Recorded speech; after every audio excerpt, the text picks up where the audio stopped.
Hello guys, ఇట్లున్న బాగున్నదా? ఇది వచ్చైతే మనమైతే గుడికి వచ్చినా దివ్యక్క తీసుకొని వచ్చింది సాయిబాబాయ్ టెంపుల్. నవగాళ్ళని ముట్టుకోండి, మొక్కుకోండి. దాని తర్వాత నేను మా తమ్ముడు అన్న స్వామిని మొక్కుకున్నాము, నష్టం చేసుకున్నాం. దాని తర్వాత సాయిబాబా గుడికి మొక్కుకున్నాం. దాని తర్వాత మేమందరము గుడ్ల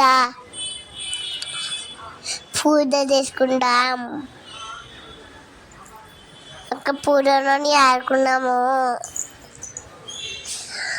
మళ్ళీ డ్యామెంటల్లో ఇంటర్నల్లో మళ్ళా మేము మా ఇంటికి నచ్చుతే పోయినా. నా వీడియో నచ్చితే లైక్ చేయండి, షేర్ చేయండి, సబ్స్క్రైబ్ చేయండి.